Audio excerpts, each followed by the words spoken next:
Hello dear friend आप सभी का स्वागत है अपने educational channel find job education में। देखिए डियर, इस वीडियो में आज अपन कंप्लीट बात करेंगे डॉक्यूमेंट वेरिफिकेशन से रिलेटेड।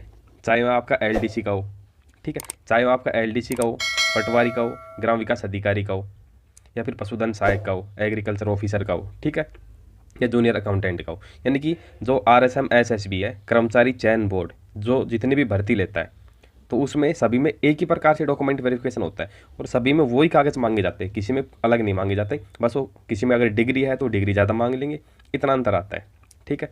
सिक्योरिटी फॉर्म, तो सभी में सिक्योरिटी फॉर्म भरने का सिर्फ और सिर्फ एक ही तरीका है।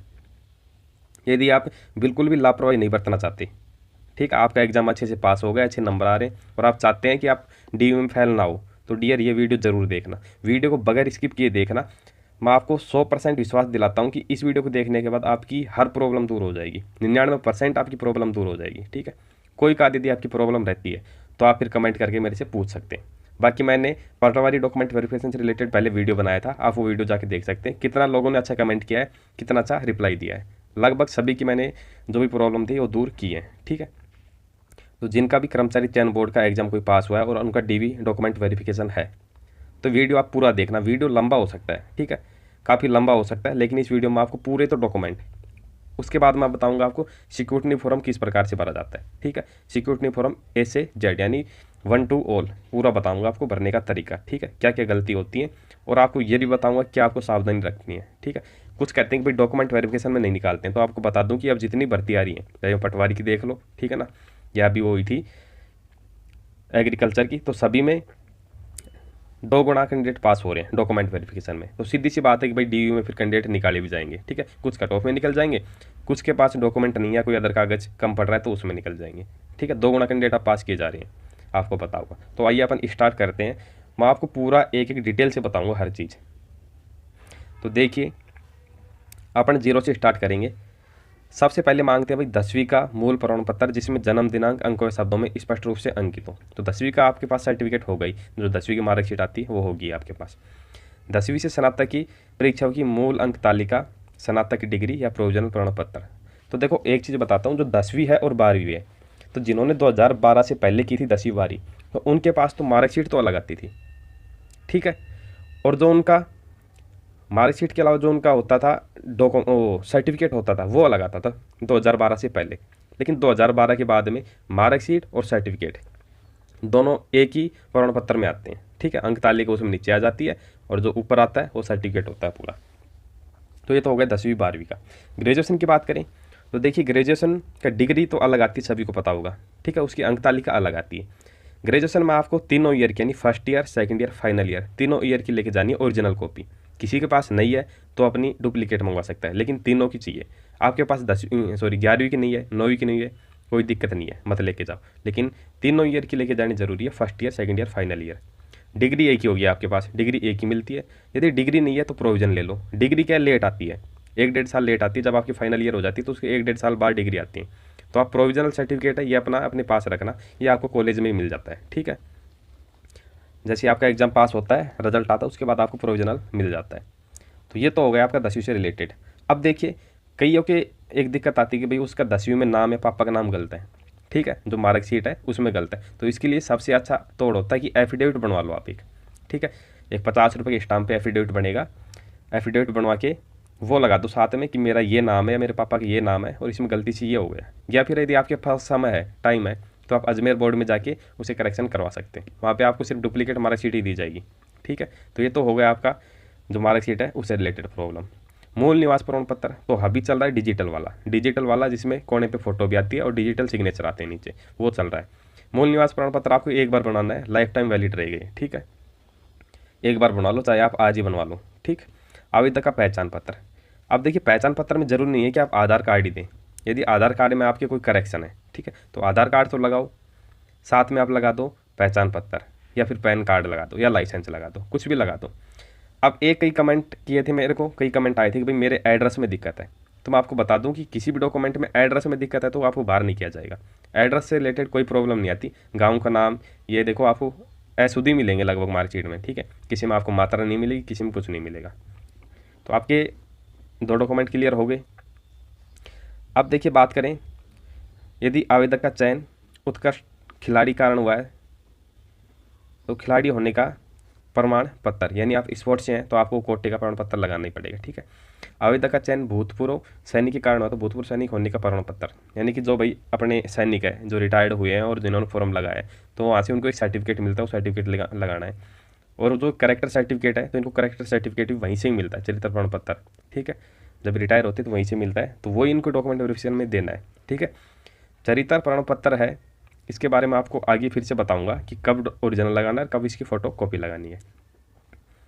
अब देखिए डियर, यदि आवेदक का चयन निःशक्त जन के रूप में हुआ है तो निःशक्त जन होने का प्रमाण पत्र जिसमें आवेदक 40% एक पैर से विकलांग या दिव्यांग हो, यानी कोई विकलांग या दिव्यांग है तो उसको अपना जो सर्टिफिकेट है उसको मिला है दिव्यांग कोटे का, वो लगाना है, ठीक है।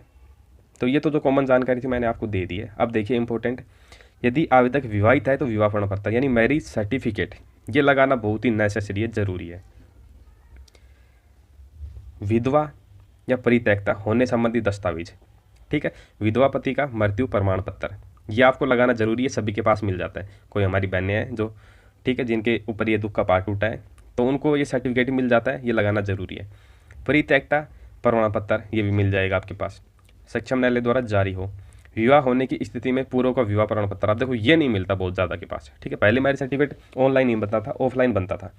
तो इसके लिए आप क्या करें, एक एफिडेविट बनवा लो आप, या तो एफिडेविट में बनवा के उसमें आपकी जो ससुराल पक्ष है वहाँ से 2 बंदों की साइन करवा लो, ठीक है। और जो आपका जो मतलब पीहर पक्ष है वहाँ से 2 कैंडिडेट के आप साइन करवा लो, ठीक है। ये आपको फॉर्मेट मिल जाएगा, आप जो ये एफिडेविट लोगे उनके पास ये पूरा फॉर्मेट मिल जाएगा। यदि आवेदक का चयन अनुसूचित क्षेत्र में हुआ है तो अनुसूचित क्षेत्र में निवासी होने का मूल निवास प्रमाण पत्र, यानी कि जो टीएसपी एरिया है तो वहाँ का उनको मूल निवास प्रमाण पत्र चाहिए कि मैं यहाँ का स्थायी निवासी हूँ, ठीक है। परित्यक्ता महिला द्वारा पुनः विवाह नहीं करने का शपथ पत्र प्रस्तुत करना होगा। अब इसमें देखो एक करेक्शन रहता है कि हम आगे विवाह नहीं करने का एफिडेविट बनवाएं या अभी तक हमने विवाह नहीं किया उसका एफिडेविट बनवाएं। तो इसमें आपको ध्यान रखना है, इसमें आपको सिर्फ इतना बनवाना है कि मैंने वैकेंसी से अब तक पुनः विवाह नहीं किया है, आगे का नहीं बनवाना है। आगे कोई ज़रूरी नहीं कि भाई आप अपनी लाइफ को ऐसे सिंगल में ही बर्बाद करो, ठीक है। तो आपको सिर्फ इतना लिखवाना है कि मैंने अभी तक विवाह नहीं किया है एफिडेविट में। एक ये इंपॉर्टेंट डॉक्यूमेंट है, ये भी बहुत ज़रूरी रहता है कि 1/6/2002 ये पूरा यहाँ पे गलत प्रिंट हो गया है, ठीक है। इन्होंने कर्मचारी चयन बोर्ड का नोटिफिकेशन है तो उन्होंने गलत प्रिंट करके डाला है, पूरा नहीं आएगा यहाँ पे, बाद ही आएगा। 1/6/2002 के बाद 2 से अधिक संतान न होने का मूल शपथ पत्र की प्रति, यदि आवेदक की आयु 2 से अधिक संतान होने पर आवेदक नियुक्ति का पात्र नहीं होगा। यानी कहने का मतलब ये है कि आपको 2 बच्चों का सर्टिफिकेट देना है, ठीक है, कि मेरे 2 से ज़्यादा बच्चे नहीं है और न ही मैं भविष्य में 2 से ज़्यादा बच्चे करूँगा। अभ्यर्थी के नाम, उपनाम, विवाह संबंधी, धूम्रपान एवं गुटखा सेवन न करने के संबंध में वचनबद्धता अंडरटेकिंग। तो ये देखो, आप मेरे टेलीग्राम चैनल को ज्वाइन करना, वहाँ पे आपको ये सारे एफिडेविट मिल जाएंगे फॉर्मेट में। मेरा टेलीग्राम चैनल है फाइंड जॉब एजुकेशन के नाम से, उसका लिंक आपको नीचे कमेंट्स बॉक्स में मिल जाएगा, ठीक है। वो ज्वाइन करना, आपको सारे वहाँ पे फॉर्मेट मिल जाएंगे। धूम्रपान का फॉर्मेट मेरे पास है, उसकी आप 2 प्रिंट कॉपी ले लेना। गुटखा सेवन है, इसका भी फॉर्मेट है, ठीक है। विवाह संबंधी तो ये आपको दहेज संबंधी बनवाना है, ठीक है, कि मैं ना तो दहेज लूँगा ना ही दहेज दूंगा, उससे रिलेटेड। और ये नाम उपनाम तो ये वो करेक्शन वाला है, किसी के भाई नाम उपनाम में दिक्कत है तो उसको बनवाना है, बाकी को नहीं बनवाना है। अब देखिए डियर, अनुसूचित जाति SC ST OBC का प्रमाण पत्र, इसमें देखो MBC EWS भी आ गया, ठीक है, का प्रमाण पत्र जो सक्षम अधिकारी द्वारा जारी किया गया हो। आप ये अच्छे से समझ लो, सबसे ज़्यादा जो मेन दिक्कत खड़ी होती है वो आरक्षण से लेकर खड़ी होती है। यदि आपके पास ये डॉक्यूमेंट नहीं है तो आपको आरक्षण नहीं मिलेगा, ठीक है। और फिर आप होंगे जर्नल में काउंट, और यदि आपके जर्नल जितने नंबर नहीं है तो आप होंगे बाहर, यानी आप होंगे फेल, ठीक है। तो देखो, एक तो रूल ये, आप जब भी नोटिफिकेशन पढ़ो, फॉर्म लगाओ तो नोटिफिकेशन पढ़ना, उसमें होता है कि जो ये आरक्षण प्रमाण पत्र होता है यानी OBC SC ST वाला, ये आप जो फॉर्म अप्लाई कर रहे हैं, यानी जो विज्ञप्ति है ना, जैसे विज्ञप्ति मान लो 2022 में आती है, ठीक है, तो विज्ञप्ति से पहले का होना चाहिए ना कि बाद का, ठीक है। ध्यान देना, जो भी ये सर्टिफिकेट है OBC MBC EWS SC ST ये विज्ञप्ति से पहले का होना चाहिए, बाद का नहीं होना चाहिए। यदि बाद का है तो आपका फिर वो काउंट नहीं होगा, आप जर्नल में आओगे। एक तो ये हो गया। दूसरा, SC और ST है तो इनका कास्ट सर्टिफिकेट होता है, ये लाइफ टाइम वैलिड रहता है। एक बार आप डिजिटल वाला बनवा लो, फोटो वाला, लाइफ टाइम आपका वैलिड रहेगा। ओबीसी की बात करें तो ओबीसी वाला कास्ट सर्टिफिकेट 1 साल के लिए वैलिड होता है, यानी आपकी विज्ञप्ति आई है, यानी आपने जब बनवाया है तो ये उसके 1 साल तक वैलिड रहता है। और इसको आप 2 साल तक एफिडेविट बनवा के इसकी जो वैलिडिटी है वो बढ़वा सकते हैं। ठीक है, जैसे मान लो आपने 2022 में बनवाया तो 2023 तक भी वैलिड रहेगा, और 2 साल तक आप एफिडेविट लगा देना, आपकी वैलिडिटी बढ़ जाएगी, 2025 तक की टोटल वैलिड रहेगा यदि आप 2022 में बनवाते हैं तो। अन्य पिछड़ा वर्ग का प्रमाण पत्र पिता की आय के आधार पर जारी किया हुआ होना चाहिए। विवाहित महिला आवेदकों के मामले में यदि पति के नाम पति की आय के आधार पर जारी किया हुआ हो वह प्रमाण पत्र मान्य नहीं होगा। अभ्यर्थी अपनी पिता की आय के आधार पर पिता के नाम के साथ ही जारी प्रमाण पत्र जो सक्षम अधिकारी द्वारा जारी किया गया हो प्रस्तुत करें। यानी कि कोई शादीशुदा महिला है तो वहाँ अपने पति के नाम के जो इनकम सर्टिफिकेट है वो ना बनवाकर अपने फादर के नाम पे ही बनवाए, ये ध्यान रखना है। ठीक है, फादर के नाम का ही आपका वैलिड होगा, अप्लाई होगा वहाँ पे। पासपोर्ट साइज की 2 फोटो, तो ये तो आपको पता ही है भाई, आप लगा देंगे। ठीक है ना। RSCIT का सर्टिफिकेट जिसमें मांगा जाता है उनको RSCIT का सर्टिफिकेट देना है, जिस वैकेंसी में नहीं मांगा जाता उसमें नहीं देना। जैसे पशुधन सहायक है, ठीक है, एग्रीकल्चर है, इनमें नहीं मांगा जाता। मैं सभी वैकेंसी के लिए बता रहा हूँ ये डॉक्यूमेंट वेरिफिकेशन। ठीक है, तो जिसमें नहीं मांगा जाता उनको नहीं देना है। ठीक है, अब आप ये देख लो जितने भी वैकेंसी हैं सभी में ये इंपॉर्टेंट चीज़ है, और बाहर भी इसी में होते हैं। ठीक है, कैरेक्टर सर्टिफिकेट, चरित्र प्रमाण पत्र 2 प्रकार के होते हैं। एक कैरेक्टर सर्टिफिकेट होता है जो आपको कॉलेज में मिलता है। ठीक है, आपने फाइनल ईयर की, वहाँ से आप निकले तो वहाँ पे आपको कैरेक्टर सर्टिफिकेट मिलता है। अब ये पूछते हैं कि भाई ये इसकी वैलिडिटी क्या होती है, तो इसकी वैलिडिटी तो होती है लिमिटेड ही, है ना, 1 साल ही होती है। लेकिन ये कैरेक्टर सर्टिफिकेट आप जैसे ही कॉलेज से पास करके बाहर निकलते हैं तो आपका यही चलेगा फिर लाइफ टाइम, ये ध्यान रखना। यानी कि ये बताता है कि आपका भाई आपने जब पढ़ाई की तो उस समय आपका चरित्र कैसा था।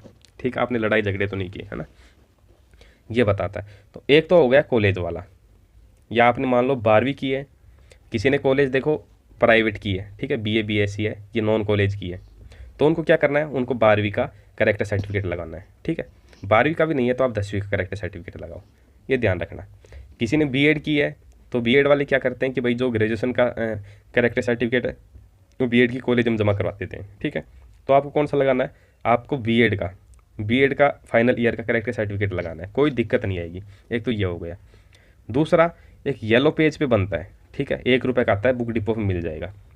उसके 2 या 3 पेज लो आप, 2 मांगते पर आप 3 कॉपी लो, उसकी 3 कॉपी भराओ। 2 अलग अलग गैजेटेड ऑफिसर से, है ना, 2 अलग अलग गैजेटेड ऑफिसर से आपको वो ओरिजिनल जमा करवाना है, ओरिजिनल भरवाना है वहाँ पे, गैजेटेड ऑफिसर साइन करवा के, और ये ओरिजिनल जमा होगा, ये ध्यान रखना। कॉलेज वाला है उसकी तो फोटो कॉपी जमा होगी, और जो ये येलो कार्ड बनेगा ये ओरिजिनल जमा होगा। तो मेरे को उम्मीद है कि भाई आप इतना अच्छी तरह से समझ गए होंगे। अब डियर बात करते हैं अपन इनकम सर्टिफिकेट।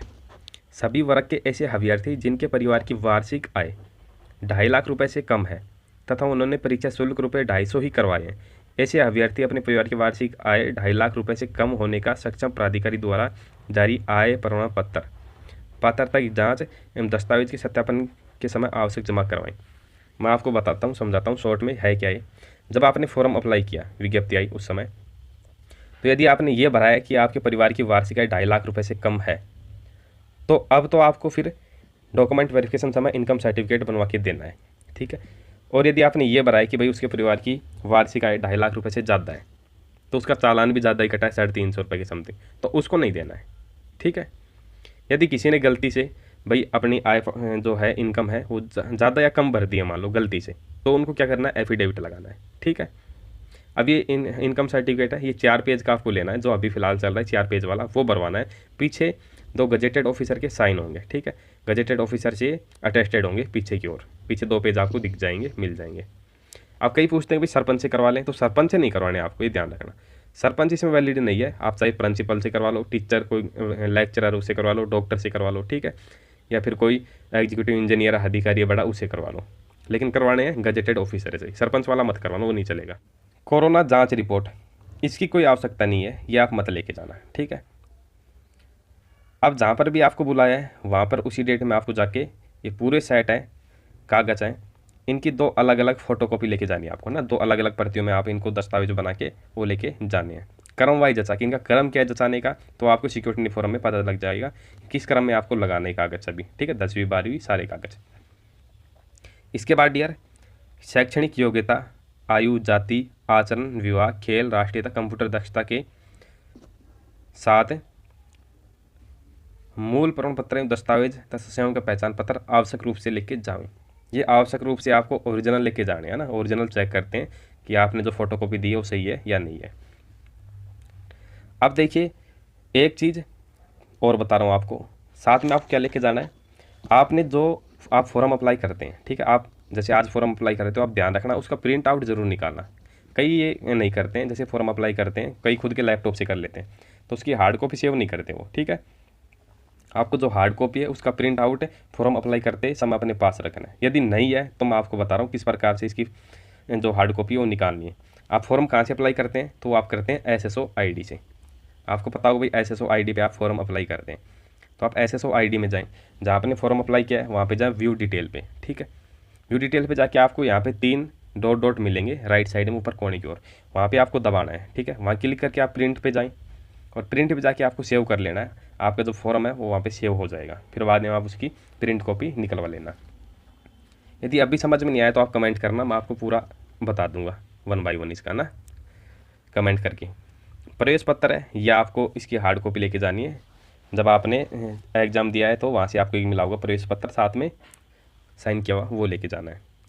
विस्तृत आवेदन पत्र के साथ प्रमाण पत्र दस्तावेज की स्वयं द्वारा प्रमाणित, ठीक है, यानी सेल्फ अटेस्टेड होनी चाहिए। या आप वहाँ पे भी कर सकते हैं या आप घर पे भी करके ले जा सकते हैं। एक देखो जो एक पोस्टल ऑर्डर मांगते हैं, ठीक है, तो आपको ये कहाँ से मिलेगा, ये डाक खाने से मिलेगा। आप या तो 100 रुपये का ले लो, एक लेना आपको सिर्फ 100 रुपये का, 100 रुपये का लेना ओनली। 100 का मिलता 100 का ले लो, 100 का नहीं है, 2 50-50 के मिल रहे हैं तो दोनों 50-50 के ले लो, कोई दिक्कत नहीं है ना, दोनों चलेंगे, पर लेने सिर्फ 100 रुपये के। उसके बाद भाई डिटेल सिक्योरिटी फॉर्म, ये भी मैं आपको बताने वाला हूँ थोड़ी देर में ही। साथ में इसने क्या कहा है कि यदि आवेदक TSP एरिया से निवास करता है तो TSP एरिया का आपको मूल निवास प्रमाण पत्र जमा करवाना होगा। डियर यदि अभी भी आपकी कोई चीज़ समझ में नहीं आई है तो मैं आपको ये भरा हुआ सिक्योरिटी फॉर्म दिखा रहा हूँ। ये तो देखो 100 रुपये का पोस्टल ऑर्डर है, ठीक है। यहाँ पे आपको सचिव राजस्थान कर्मचारी चयन बोर्ड लिखना, ये ओरिजिनल है भरा हुआ सिक्योरिटी फॉर्म, ठीक है। 100 का है 100 का नहीं, 50-50 के 2 हैं तो कोई दिक्कत नहीं, चलेंगे। यहाँ पे आपका नाम फादर नेम हो जाएगा, ठीक है, पिन कोड और आप अपना एड्रेस लिख दो, ये हो जाएगा आपका। ये मैं सिक्योरिटी फॉर्म बता रहा हूँ, ये अपडेटेड सिक्योरिटी फॉर्म है, ठीक है। अभी 2 प्रकार के सिक्योरिटी फॉर्म चल रहे हैं, आप कोई सा भर के ले जाओ, कोई दिक्कत नहीं है। दूसरा वाला जो नया अपडेट है उसमें अंतर ये है कि भाई उसमें RSM SS का लोगो है, ठीक है। पुराने वाले में लोगो नहीं है, नए वाले में जो राजस्थान का लोगो है इसका कर्मचारी चयन बोर्ड का, वो आपको मिलेगा, ठीक है। तो ये तो हो गया पोस्टल ऑर्डर, ठीक है, आपने लगाया है वो। देखो इसमें साफ साफ कहा है विस्तृत आवेदन सह परिनीक्षा प्रपत्र 2 प्रतियों में भरा जाए, यानी कि ये जो सिक्योरिटी फॉर्म है आपको 2 प्रतियों में भरना है। आप घर से ही भर के ले जाओ, सोल्यूबल रहेगा, अच्छा रहेगा कि आपको वहाँ पे समय मिल जाएगा। कोई आपके पास डॉक्यूमेंट वहाँ पे मान लो गलत प्रिंट हो गया, कम पड़ गया, तो आप फटाफट जाके फोटोकॉपी करवा सकते हैं, तो आपका समय बच जाएगा। सिक्योरिटी फॉर्म भरने में भी आपको कम से कम ना तो 20 मिनट प्लस लगेंगे, यानी 20 मिनट से आधा घंटा लग जाएगा। आप धीरे धीरे भरेंगे, अच्छे से भरेंगे। यहाँ पे आपको फोटो और इस पर क्रॉस सिग्नेचर करने हैं आपको, ठीक है, ऐसे सिग्नेचर ऐसे करने हैं आपको। यहाँ पे आपका रोल नंबर हो जाएगा। आवेदन जब आपने फॉर्म अप्लाई किया है तो उसका जो रजिस्ट्रेशन नंबर है यहाँ पे हो जाएगा। मेरिट क्रमांक इसको आपको खाली छोड़ना है। पोस्टल ऑर्डर यदि आपके पास 1 है तो उसका 1 का आपको यहाँ पे क्रमांक भरना है, पोस्टल ऑर्डर का नंबर। 2 है तो दोनों ऊपर नीचे ऐसे भर दो अलग अलग। विज्ञापन संख्या, इस विज्ञापन संख्या में सभी को दिक्कत रहती है, ये आप मत भरना, ठीक है, ये खाली रखना आप विज्ञापन, वहाँ पे जाके भर लेना पूछ के ना। पद कोड ये खाली रहे, कुछ आएगा नहीं। पद का नाम जैसे आपका जो विभाग है, ठीक है, जैसे पटवारी था तो उसमें राजस्व पटवारी था, उसमें पद का नाम पटवारी था ही, ठीक है। LDC उसमें पद का नाम LDC है, ठीक है, LDC वाले भरेंगे LDC, इस प्रकार पद का नाम भरना है। विभाग का नाम तो आपको इसमें विभाग भरना है, जैसे पटवारी वालों का राजस्व विभाग था, ठीक है। LDC वालों का शिक्षा विभाग है ना, या फिर अगर किसी और वो मंत्रालय के अंदर आते हैं तो वो विभाग हो जाएगा, जैसे आयकर है, ठीक है, PHED है, WRD है। अब यहाँ पे आपकी कास्ट क्या है, यदि आप जर्नल से आते हैं तो यहाँ पे आपको टिक करना है या हाँ भरना आपको, ठीक है, हिंदी में हाँ भरना है, बाकी में आप क्रॉस लगा दो। आप जिस भी कास्ट में आते हैं वहाँ पे आपको हाँ भरना है। पूरा आपको अच्छे से बताऊंगा, एक एक चीज़ बताऊंगा ताकि आपकी कोई गलती ना हो, है ना। काटा पीटे आप बिल्कुल मत करना, फॉर्म को अच्छे से भरना, धीरे धीरे सुंदर अक्षरों में भरना ब्लू पेन से। राज्य आपका तो राजस्थान हो जाएगा। जिला आप जिला अलवर से आते हैं, जयपुर से आते हैं, कहाँ से आते हैं। तहसील आपकी क्या है, और अन्य टिप्पणी में आप गाँव भर दो। ठीक है, बस इतना ही भर दो आप। जन्म स्थान, यदि आप कहीं अलग बाहर रह रहे हैं और जन्म आपका कहीं और हुआ है दूसरी जगह, तो आपको अलग अलग भरना है, नहीं तो वही भरना है। अतिरिक्त विशेष श्रेणी, यदि आवेदक संबंधित कॉलम में हाँ अंकित करें। ठीक है, शेष कॉलम में क्रॉस करें यदि आप अतिरिक्त श्रेणी में आते हैं। यदि आप महिला हैं, लड़की हैं, ठीक है, अनमैरिड है तो यहाँ पे हाँ भरें, मैरिड है तो आप यहाँ पे हाँ भरें। ठीक है, विधवा है या विच्छिन्न विवाह है तो इनमें एक आ जाएगा। ठीक है, विशेष योग्यजन यदि है तो इसमें हाँ भरना, नहीं क्रॉस करना है। भूतपूर्व सैनिक हैं तो हाँ भरना, नहीं क्रॉस करना आपको। ठीक है, यदि आप मंत्रालय राज्य सेवा कर्मचारी पहले से आप गवर्नमेंट सर्विस में काम कर रहे हैं तो आपको यहाँ पे हाँ भरना है, नहीं क्रॉस करना है। ठीक है, पंचायती राज विभाग में आप काम कर रहे हैं तो यहाँ पे आपको हाँ भरना है, नहीं फिर क्रॉस करना है। ठीक है, तो ये आपका हो जाएगा। राज्य सेवा कर्मचारी और मंत्रालय कर्मचारी, इन दोनों को, अगर कोई मंत्रालय कर्मचारी है तो आपको इनमें हाँ भरना है। ठीक है, अब देखिए आपका फुल नेम हो जाएगा। यहाँ पे आपको इंग्लिश में बड़े अक्षरों में लिखना है। पिता का नाम हो जाएगा, आपकी माता का नाम हो जाएगा, आपकी जो जन्म डेट है वो हो जाएगी। विज्ञप्ति जो भी है, जैसे विज्ञप्ति मान लो 02/2022 की है तो 02/2022 तक आपकी एज क्या हो गई। ठीक है, वो आपको एज भरनी है इसमें फुल। आपकी नागरिकता, धर्म क्या आपका। ठीक है, यदि आप शादीशुदा हैं तो देखो इसमें भरना है। शादीशुदा है आपको तो यहाँ पे आपको हाँ भरना है, बाकी में क्रॉस करना है। जो भी आप हैं इसमें हो जाएगा आपका। इसके बाद डियर, विवाहित हैं तो विवाह की स्थिति में आपको यहाँ पे हाँ भरना है। ठीक है, आपके यदि हैं आप विवाहित तो आपको इसमें डिटेल भरनी है भाई, आपके पति या फिर पत्नी का नाम। यदि आप लड़की हैं तो अपनी पत्नी का नाम, शादी कब हुई, कहाँ पे हुई, तो लड़के के गांव का नाम, लड़की के गांव का नाम आएगा, है ना। विवाह के स्थान लड़की का गांव होता है। पंजीयन संख्या, तो आपका जो मैरिज सर्टिफिकेट है उसकी पंजीयन संख्या, पंजीयन स्थान का क्या है, और पंजीयन अधिकारी ग्राम विकास अधिकारी होता है गाँव में। ठीक है, वीडियो। यदि आपके बच्चे हैं, संतान है तो इसमें आ जाएगा। ठीक है, नहीं है तो इसको क्रॉस करना है। ठीक है, जितने भी हैं इसमें आपका डिटेल भरा जाएगा। कुल संतान संख्या इसमें आ जाएगी आपकी। अब देखिए डियर, पत्र व्यवहार का पता। ठीक है, यहाँ पे आपको अपना पूरा एड्रेस, नाम शुदा भरना है, फुल एड्रेस, साथ में आपको मोबाइल नंबर भी लिखना है। स्थायी निवास, यदि आप कहीं अदर रह रहे हैं तो आपको स्थायी निवास फुल एड्रेस भरना है यहाँ पे विद मोबाइल नंबर। ये देखिए आपकी जो भाई शैक्षणिक योग्यता है वो इसमें भरी जाएंगी। तो आपकी 10वीं है तो 10वीं का आपने कितने नंबर में से कितने नंबर लिए हैं, ऊपर तो आपने कितने नंबर हैं आपके। ठीक है, जैसे 400 है, 500, 600 है, नीचे टोटल नंबर, तो 10वीं टोटल नंबर 10वीं के 600 हैं। ठीक है, तो आपको हो जाएंगे। कितने आपकी परसेंटेज बनी है, फर्स्ट, सेकंड, थर्ड है। कौन से वर्ष में आपको क्लियर किए हैं, जैसे 10वीं आपने 2010 में की, 11 में की, 12 में की। ऐच्छिक विषय है तो इसमें आप इंग्लिश में ऑल भर देना, ALL। ठीक है, कोर्स की अवधि 1 साल है ही, यहाँ पे रोल नंबर आ जाएंगे। ठीक है, यहाँ पे BSER अजमेर, किसी ने अजमेर बोर्ड से किया अजमेर हो जाएगा, CBSE की है उससे तो वो हो जाएगा CBSE। यहाँ पे आपकी 12वीं की डिटेल। ठीक है, 12वीं के बाद आप क्वालिफिकेशन यदि ग्रेजुएशन मांग रहे हैं तो आपको ये पूरा पढ़ना है। ठीक है, इसके बाद यदि आपने पोस्ट ग्रेजुएट की है, यहाँ पे आपकी हो जाएगी। आपके पास कोई अदर डिग्री BA BTech है तो इसमें आपका नीचे भरा जाएगा कंप्लीट। जैसे JN वालों का BA BTech है। RACIT है तो RACIT का आपका यहाँ पे भरा जाएगा पूरा वो कवर डिटेल। ठीक है, इंटर्नशिप जैसे डॉक्टर ये करते हैं भाई नर्सिंग में। ठीक है, आपने की है तो यहाँ पे आ जाएगा, नहीं की है तो NA भर देना। रजिस्ट्रेशन विवरण, आप मेडिकल से रिलेटेड है तो आपको यहाँ भरना है, नहीं फिर खाली छोड़ना है। ठीक है, अब देखिए डियर, पद हेतु अनुभव प्रमाण पत्र, एक्सपीरियंस, तो ये जिस वैकेंसी में एक्सपीरियंस मांगा जाएगा, जैसे LLB की है, मेडिकल वाली है, उनमें भरा जाएगा। आपको इसमें ऐसे क्रॉस मार देना एक। ठीक है, फिर खाली छोड़ दो। अतिरिक्त सूचना, तो ये उन्हीं का है कि पूर्व में यदि आपने पूर्व में 13 की सूचना में भिन्न कहीं कार्य किया है तो उसमें आप इसका संस्था का नाम हो जाएगा। नहीं किया है तो इसको खाली छोड़ना है। तो ये एक्सपीरियंस वालों के लिए है कि है ना, उनको एक्सपीरियंस है 1-2 साल का, तो उन्होंने कहाँ पे काम किया है। यदि आप विज्ञापन के अनुसार अधिकतम आयु सीमा में छूट चाहते हैं तो प्रमाण पत्र सहित संबंधित प्रावधान का उल्लेख करें जिसके अंतर्गत आप आयु सीमा में छूट प्राप्त करना चाहते हैं। कोई SC ST है, OBC वाला है, ठीक है, तो उनको एज में छूट चाहिए, यानी उनकी एज 40+ हो गई है, तो इनमें आपको उस डॉक्यूमेंट का नाम भरना है। ठीक है, आप SC से ST है वो आपको पूरा इसमें फिलअप करना है। यदि आपने अन्य कोई विशेष योग्यता, अनुभव, पुरस्कार, जैसे कोई स्पोर्ट्स वाले हैं ना, कोई आर्मी वाले हैं तो उन्होंने अपनी जॉब के दौरान कुछ अलग से अनुभव प्राप्त किया है, या फिर कोई आपने पदक, कुछ पुरस्कार प्राप्त किया है, तो उसकी डिटेल इसमें भरनी है, नहीं फिर खाली छोड़ दो। यदि आपने कोई ऐसा शोध किया है, ठीक है, आपने कोई पुस्तक छापी है, PhD की है, तो इसमें आपको भरनी डिटेल नहीं, आप फिर खाली छोड़ दो। यदि आपको कभी आयोग अथवा बोर्ड द्वारा दंडित, पदच्युत, ब्लैकलिस्ट, विवर्जित किया है, यानी आपने 10वीं 12वीं ग्रेजुएशन में कभी आप फर्रा लेते पकड़े गए हो और आपकी कॉपी रेड पेन से लिख दिया है, तो आपको लिखना, लेकिन ऐसा किसी के साथ होता नहीं है ना, तो इसको खाली छोड़ना, आप कुछ नहीं भरना, इसमें आपको क्रॉस कर देना है या फिर एक सीधी टेढ़ी रेखा खींच देनी है, ऐसे बस इतना काम कर देना आपको। आवेदक द्वारा शपथ पत्र, आवेदक द्वारा शपथ युक्त घोषणा पत्र, ठीक है, आपको यहाँ पे शपथ करनी है, इसको आप अच्छे से पढ़ना, ठीक है। इसमें यही लिखा गया है कि भाई जो मैंने डॉक्यूमेंट लगाए और जो मैंने सूचना दी है वो एकदम सत्य है, मैंने कोई झूठी सूचना नहीं दी गई है, ठीक है ना।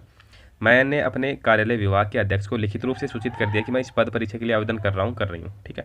घोषणा करता हूँ कि दिनांक 1 से 2002 है, उसके पश्चात मेरे 2 से अधिक बच्चे नहीं है। तो आपको इस पर यहाँ पे साइन करना है, ठीक है, नाम लिखना है यहाँ पे आपके गाँव का, और यहाँ पे आपको साइन करना है, ये आपका शपथ हो जाएगा, ठीक है ना। ये इंपॉर्टेंट पार्ट है, आप इसको अच्छे से देखना क्या क्या इसमें भरना है। संलग्नक सूची प्रपत्र 2, है ना, इस आधार पे ही आपको डॉक्यूमेंट लगाने हैं। तो सबसे पहले आपको लगानी है आपकी अंक पत्र, यानी जो आपकी 10वीं की है मार्कशीट, वो लगानी है। यहाँ पे उसका जारी क्रमांक, देखो रोल नंबर अलग होता है, जारी क्रमांक अलग होता है, रेफरेंस नंबर होता है, जारी क्रमांक जो आपको, जैसे आपकी मार्कशीट है तो यहाँ पे कोने में यहाँ पे मिलेगा आपको जारी क्रमांक, वो आपको यहाँ पे भरना है। संलग्न में आप लगा रहे हैं इसके 1 नंबर पर आप ये लगा रहे हैं, ठीक है। ये सभी ध्यान रखना सेल्फ अटेस्टेड होने चाहिए, ठीक है ना, खुद के हस्ताक्षर से युक्त होने चाहिए। 1 नंबर है आपने लगाई 10वीं की मार्कशीट, उसकी अगर कोई उपाधि है तो आप उसको 2 नंबर पे लगा दो। उपाधि, सॉरी गलत बोल गया मैं, जैसे 10वीं की अंक तालिका अलग है, मार्कशीट अलग है, ठीक है ना, तो वहाँ 2 नंबर पे, और दोनों का अगर एक ही है तो इसको खाली छोड़ दो आप। ये 12वीं का इसमें आ जाएगा वही 2 नंबर पे, ठीक है, यहाँ पे आपको उसका जारी क्रमांक आ जाएगा। फिर उसके बाद आपकी जो ग्रेजुएट है, BA BSc है, तो उसका जारी क्रमांक आ जाएगा 3 नंबर पे, ठीक है। उसकी डिग्री अलग होती है, ठीक है, BA BSc BTech वालों की, यहाँ पे 4 नंबर पे डिग्री का क्रमांक आप यहाँ पे भर देना, 4 नंबर पे डॉक्यूमेंट लगाना आपको। इसके बाद आपने पोस्ट ग्रेजुएट की है तो यहाँ पे भर देना, ठीक है। इसके बाद आपके पास कोई अलग से अनुभव प्रमाण पत्र है तो आप यहाँ पे भर देना, ये क्रम हो जाएगा उसका 1 2 3 4, यानी जितने डॉक्यूमेंट लगाओगे आप उसका क्रम हो जाएगा, ठीक है। RACIT है तो उसका लर्नर कोड है, यहाँ पे आपको लर्नर कोड भरना है, ठीक है। यहाँ पे उसका क्रमांक आ जाए कितने नंबर पे आप लगा रहे हैं। जाति प्रमाण पत्र, मूल निवास, ठीक है, कैरेक्टर सर्टिफिकेट, देखो कैरेक्टर 2 आपको अलग अलग लगाने हैं, एक तो जो कॉलेज वाला है ये, एक ये जो गजेटेड ऑफिसर वाला है ये आपको, ठीक है। बाकी जितने भी आप डॉक्यूमेंट लगा रहे हैं सभी आपको यहाँ पे पूरा डिटेल से भर देना, कोमा डाल के, और यहाँ पे आपको क्रम संख्या डाल देनी कि भाई 5 नंबर पे ये लगा है, 6 पे ये लगा है, 7 पे ये लगा है। ये कार्यालय के द्वारा भरा जाएगा। आवेदन पत्र में अंकित सूचना का संलग्न अभिलेख की प्रति से मिलान किया और सही पाया गया, है ना। कोई अगर कमी पाई जाती है, कमी यानी कि जैसे आपके पास कोई मार्कशीट नहीं है, ठीक है, या मार्कशीट में कोई करेक्शन है, नाम में करेक्शन है, तो वो यहाँ पे लिख देंगे, ठीक है, यहाँ पे उनका हस्ताक्षर और सील हो जाएगी। अब ये देखो, ये जो प्रपत्र 3 है ये आप ध्यान से देख लो, किन को भरना है किन को नहीं भरना, आपको एकदम अच्छे तरीके से बताऊंगा। तो देखिए, आवेदक यदि अपेक्षित शैक्षणिक अर्हता उत्तीर्ण नहीं है किंतु आवेदन की अंतिम तिथि तक उसकी परीक्षा में सम्मिलित हुआ है या हो रहा है, यानी प्रपत्र 3 उसको ही भरना है। जैसे कोई वैकेंसी निकली है, मान लो LDC की वैकेंसी निकली है 2022 में, तो आपने 2022 तक, अब इसकी क्वालिफिकेशन मान लो ग्रेजुएशन है LDC की, ठीक है, वैसे पिछली बार 12वीं थी, अब की बार क्वालिफिकेशन चेंज करने की इसमें अधिसूचना डाली जा सकती है, ठीक है। जैसे ग्राम विकास अधिकारी की बात करें, वीडियो की क्वालिफिकेशन इसकी ग्रेजुएट, ठीक है। तो जब इसकी विज्ञप्ति आई, फॉर्म अप्लाई हुआ, ठीक है, ग्राम विकास अधिकारी का, तो उससे पहले यदि आपने फाइनल ईयर पास नहीं की है लेकिन आप उसकी एग्ज़ाम में बैठ चुके हैं, आपने एग्ज़ाम दे दिए, तो आपको प्रपत्र 3 भरना है, ठीक है ना। यानी उस साल आपने एग्ज़ाम दिया है और रिजल्ट आया बाद में, जब इसकी विज्ञप्ति आई उसके बाद में रिजल्ट आया है, तो आपको प्रपत्र 3 भरना है। जिन्होंने पहले ही ग्रेजुएशन पास कर लिया, पहले रिजल्ट आ चुका है, उनको प्रपत्र 3 नहीं भरना है। और उसके बाद यहाँ पे या तो संस्था प्रधान के आप साइन करवा लो, ठीक है, या राजपत्रित अधिकारी। तो देखो राजपत्रित अधिकारी बाहर का नहीं करेगा, आपको कॉलेज वाला उसी के करवाने हैं ना, कोई भी कॉलेज का, जैसे सरकारी स्कूल है, प्राइवेट स्कूल आपकी, तो आपको या तो संस्था प्रधान के करवाने या फिर वहीं के जो गजेटेड ऑफिसर उसी कॉलेज का स्कूल का उसे करवाने हैं, ठीक है, ये ध्यान रखना। ये देखिए डियर, ओरिजिनल भरावा सिक्योरिटी फॉर्म है, इस प्रकार से आपको क्रम वाइज भरना है। ये मैंने यहाँ पे जो क्रमांक थे वो छुपा दिया ना, ये ओरिजिनल वाला है। यहाँ पे देखिए कार्यालय टिप्पणी है ना, इनके हस्ताक्षर भी यहाँ पे मोर भी है।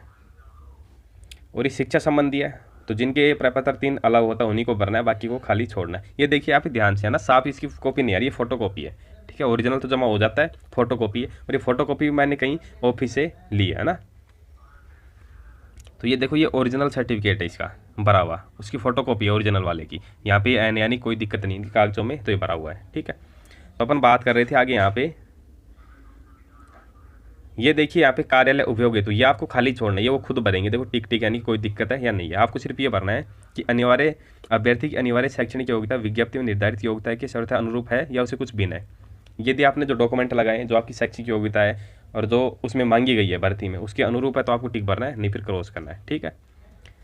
अभ्यर्थी की आवेदन तिथि को अनिवार्य शैक्षिक योग्यता प्राप्त कर लिया उसके बाद प्राप्त की है, यानी आपने प्रपत्र 3 भरा है तो इसमें टिक लगाना है, नहीं भरा है तो इसमें टिक लगाना है, इसमें क्रॉस करना है, ठीक है। तो इस प्रकार से आपको टिक लगाने हैं, ये आपको खाली छोड़ देना, कोई दिक्कत नहीं है। यदि अभ्यर्थी अनिवार्य शैक्षिक योग्यता आयोग की परीक्षा की तिथि तक उत्तीर्ण है ना, तो इसमें टिक भरना है आपको, दूसरे में क्रॉस या फिर खाली छोड़ना। और आप अगर ये नहीं भरना चाहते तो आप वहाँ पे जाके भर सकते हैं, ठीक है ना, 5 मिनट लगेंगे, वहाँ पे जाके आप इसको अच्छे से भर लेना। इस प्रकार इसमें देख लो आपको क्या क्या भरना है।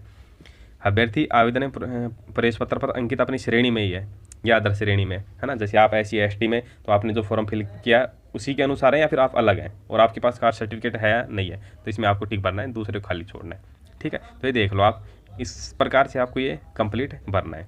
TSP एरिया में यदि आप आते हैं तो या भरना है, नहीं आते तो मत भरना या फिर खाली छोड़ देना आप, ठीक है। अनुभव, तो अनुभव वाला आपको खाली छोड़ना, आपको कोई अनुभव होगा नहीं इसमें, है ना। ये आपके देखो यहाँ पे अटेस्टेड, ये सेल्फ अटेस्टेड यहाँ पे ये हो जाएंगे। इस प्रकार से आपको ये भरना है। अब ये देख लेते हैं अगला पेज इसका, मैं आपको ये ओरिजिनल दिखा रहा हूँ, ठीक है। अभ्यर्थी की विज्ञप्ति में निर्धारित तिथि को आयु क्या थी, है ना, तो जो विज्ञप्ति है उसके अनुसार आप अपनी एज यहाँ पे भर देना, ठीक है। विज्ञप्ति के अनुसार निर्धारित तिथि की आयु सीमा, ठीक है। तो देखो न्यूनतम तो 18 मांगते हैं, सॉरी न्यूनतम 18 मांगते हैं, मैक्सिमम मांगते हैं 40। अभ्यर्थी सेवाओं को किस श्रेणी का मानता है, आप किस श्रेणी में आते हैं, SC/ST OBC EWS MBC, जिसमें भी आते हैं आपको यहाँ पे भरना है। ये कार्यालय उपयोग के लिए हो जाएगा। ये दूसरे में आपको भरना है कि आपको यदि कोई छूट चाहिए आयु सीमा में तो भरना है, नहीं तो फिर आप क्रॉस क्रॉस क्रॉस क्रॉस कर दो, कोई दिक्कत नहीं है, ठीक है। छोटी मोटी गलती हो जाती है तो वहाँ पे भी आपको खुद भी भर देते हैं, है ना। यहाँ पे देखो कोई दिक्कत नहीं है, उन्होंने NA डाल दिया। ये ओरिजिनल की कॉपी है, वो दिखा रहा हूँ मैं आपको, ठीक है। और ये कौन सा है, ये LDC 2018 की वैकेंसी का भरा हुआ सिक्योरिटी फॉर्म। अन्य भूतपूर्व कैदी से रिलेटेड, तो यहाँ पे क्रॉस भरना, आपको कोई अन्य क्रॉस भरना है, ठीक है। ये कार्यालय उपयोग है तो वो अपने आप कर देंगे, यहाँ पे आपका साइन हो जाएगा, ठीक है। ये भी ऑफिशियल है, यानी कार्यालय के उपयोग के लिए, उनके लिए ही, यानी कि ये आपको नहीं भरना है, ठीक है। अब देखिए ये वो अपने आप भरेंगे। और इसमें कहा गया कि आवेदन पत्र सब हस्ताक्षरित और पूर्ण प्रविष्टियों सहित प्राप्त हुआ है, यानी आपने जो डॉक्यूमेंट लगाए वो कंप्लीट है, तो यहाँ पे टिक भरा जाएगा, ठीक है। आपने क्या हस्ताक्षरित 2 फोटो निर्धारित स्थान पर चिपकाए हुए हैं, तो यहाँ पे टिक, वो अपने आप भर देंगे, आपको नहीं भरना है, आपको खाली छोड़ना है, ठीक है ना।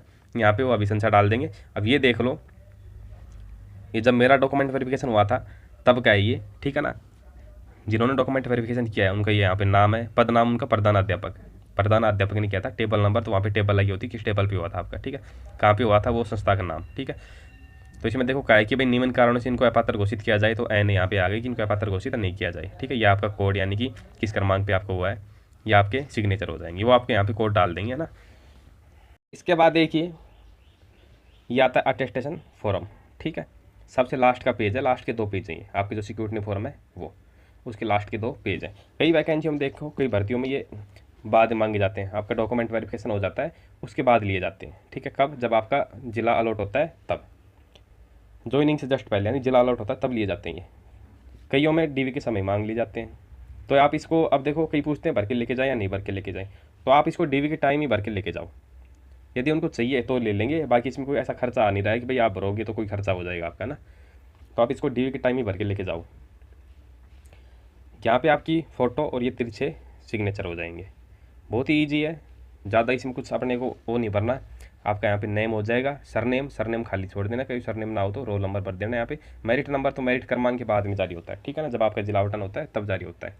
यहाँ पे आपका प्रेजेंट एड्रेस आ जाएगा, पूरा एड्रेस, यहाँ पे आपका होम एड्रेस आ जाएगा, दोनों सेम है, सेम भर दो, अलग अलग है तो अलग अलग भर दो, कहाँ पे तो आपका घर है और कहाँ पे आप फिलहाल रह रहे हैं वो प्रेजेंट एड्रेस। इसके बाद dear particular of place where you have resident for more than 1 year, यानी कहीं आप 1 साल से ज़्यादा रहे हैं तो उसमें इसका एड्रेस बनना आपको, जैसे जुलाई 2015-2017 तक सरदारपुरा ए रोड जोधपुर में रहे, है ना, ऐसे। यहाँ पे आपके फादर की डिटेल आ जाएगी, यहाँ पे नाम आ जाएगा, उनका प्रेजेंट एड्रेस क्या है, परमानेंट एड्रेस क्या है, क्या वो प्रोफेशन, क्या वो काम करते हैं, ठीक है ना, गवर्नमेंट सर्वेंट है या फार्मर है या शॉपकीपर है, जो भी है, ठीक है। If in service give designation, यदि किसी गवर्नमेंट सर्विस में है ना, कुछ भी है, टीचर है, कुछ भी है, तो यहाँ पे आपको उनका डेजिग्नेशन लिखना है, पदनाम लिखना है, यहाँ पे नहीं है तो इसमें ए नहीं लिखना है। अब ये देखो नेशनलिटी आ जाएगी, ठीक है, आपके फादर मदर, ठीक है, हस्बैंड, यदि आप लड़की है तो आपके हस्बैंड की जो नेशनलिटी वो लिखनी है, ठीक है। Place of birth with name of describe state, यदि आपकी शादी हो रही है ना, और यदि आप लड़की है तो आपके हस्बैंड का जन्म स्थान लिखना है, लड़की है तो आपकी वाइफ का जन्म स्थान लिखना है, आपकी जन्म डेट ऑफ बर्थ लिखनी है यहाँ पे आपकी, है ना, जो आपकी जन्म डेट है, जैसे 8/7/95 है, 1995 जो भी है। अब इस विज्ञप्ति के अनुसार आपकी एज क्या हो गई वो लिखनी है यहाँ पे आपको, ठीक है। एज ऑफ मैट्रिकुलेशन, यानी आपने जब मैट्रिकुलेशन 10वीं पास की थी यहाँ पे, तब आपकी एज क्या होगी। तो देखो एज कहाँ से निकालें आप, ये एज के लिए सबसे सिंपल आप फॉर्मूला बता रहा हूँ कि गूगल पे जाओ आप, गूगल पे जाके वहाँ पे आप एज कैलकुलेटर डालो, ठीक है, एज कैलकुलेटर लिखोगे आप तो वहाँ पे आ जाएगा ऐप, वहाँ पे एक फंक्शन आ जाएगा एज कैलकुलेटर का ही, वहाँ पे जाके आप आसानी से एज निकाल सकते हैं, फिक्स एज आ जाएगी आपकी।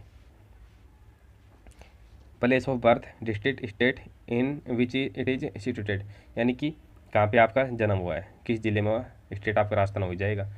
कोई बाहर के हैं, राजस्थान से बाहर के, तो उनको अदर बनना पड़ेगा, ठीक है।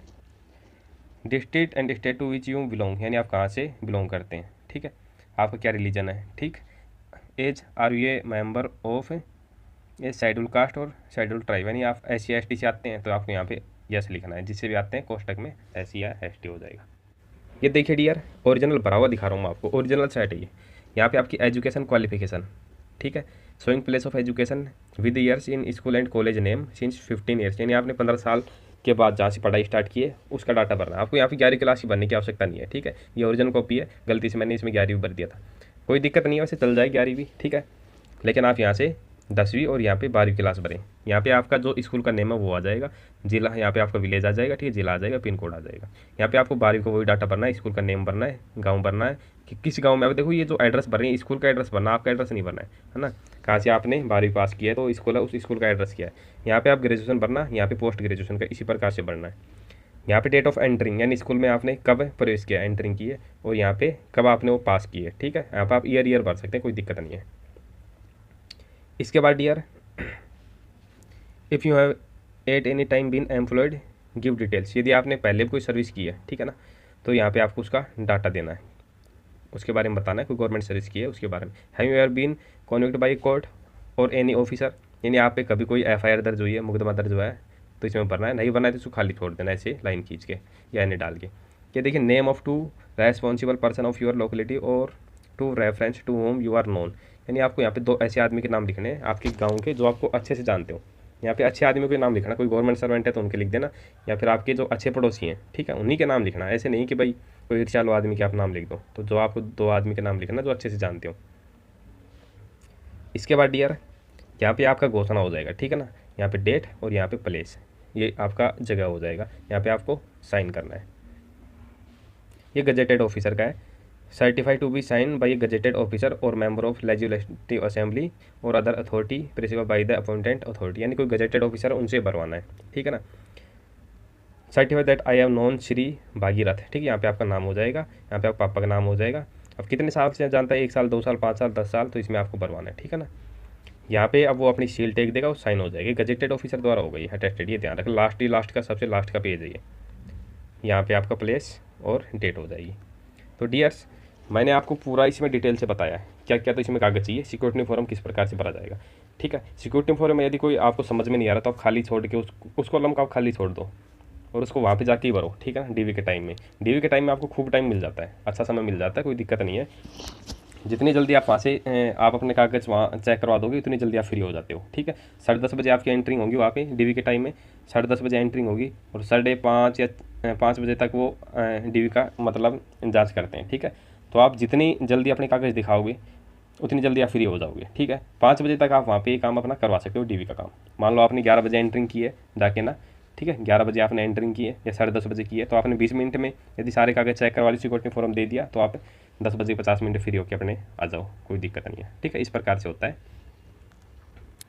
अब मैं आपको एक बार सारे ओरिजिनल डॉक्यूमेंट दिखा देता हूँ, ठीक है। तो जो भी डॉक्यूमेंट आपको नेसेसरी लगाने, कोई समझ में नहीं आ रहा तो आप देख लेना अच्छे से। ये आपकी 10वीं की मार्कशीट हो जाएगी, ठीक है।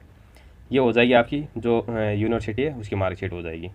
ये आपका ये देखिए प्रोविजनल सर्टिफिकेट है। कई लोग समझ में नहीं आती भाई प्रोविजनल कैसा होता है, तो कॉलेज से मिलता है। और यहाँ पे जो आपके एस नंबर है, ठीक है ना, सीरियल नंबर है, यहाँ पे उसमें आपको डालने रहते हैं, ठीक है। ये आपका प्रोविजनल सर्टिफिकेट है। यदि आपका डिग्री नहीं है तो आप ये लगा सकते हैं, कोई दिक्कत नहीं है।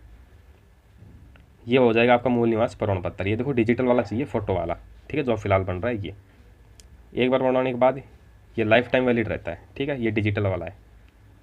ये हो जाएगा आपका जाति प्रमाण पत्र, ये भी डिजिटल वाला है। SC ST वालों के लिए लाइफ टाइम वैलिड रहता है, और जो OBC वाले हैं उनके लिए 3 साल वैलिड रहता है। 1 साल वैसे, 2 साल आप एफिडेविट लगा के बढ़वा सकते हैं। ये देखिए RSCIT का सर्टिफिकेट है। ये आपका आय प्रमाण पत्र है। ये 4 पेज वाला है, ठीक है। 4 पेज वाला आपको आय प्रमाण पत्र चाहिए। किनको चाहिए? जिन्होंने अपनी इनकम है 2.5 लाख रुपये से कम फॉर्म में दिखाई है, ठीक है, उनको आय प्रमाण पत्र चाहिए। ये 4 पेज वाला चाहिए आपको।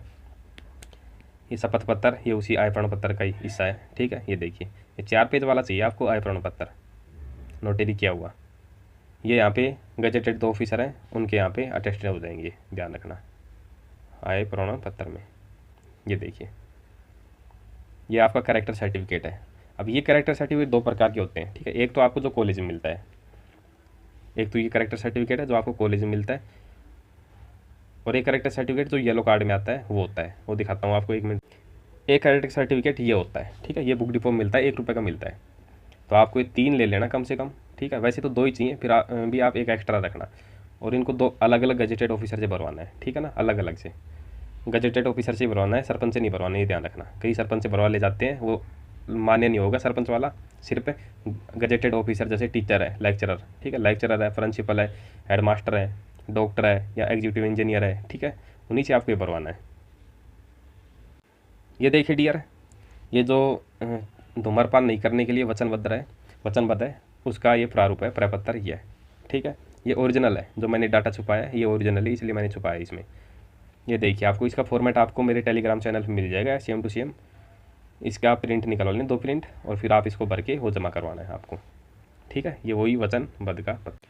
ये देखिए डियर, ये है संतान का घोषणा पत्र, ठीक है। ये देखिए संतान शपथ पत्र। संतान शपथ पत्र कि मेरे 2 से अधिक संतान नहीं है। इसमें आप दहेज का भी इसी में जुड़वा सकते हैं, ठीक है। एक लाइन लिखवा सकते हैं कि मैं न तो दहेज लूँगा न दहेज दूंगा, या फिर मेरी शादी हुई थी उस समय मैंने दहेज नहीं लिया, नहीं दहेज दिया, ठीक है ना। तो ये लाइन इसी में ऐड हो जाएगी। एक ही एफिडेविट में आपके सारे काम हो जाएंगे, कोई दिक्कत नहीं है। अलग अलग बनवाना चाहें तो अलग अलग बनवा सकते हैं, ठीक है। 50 रुपये की स्टाम्प। ये देखिए ये है, ये ओरिजिनल एफिडेविट है जो आपको दिखा रहा हूँ, ठीक है ना।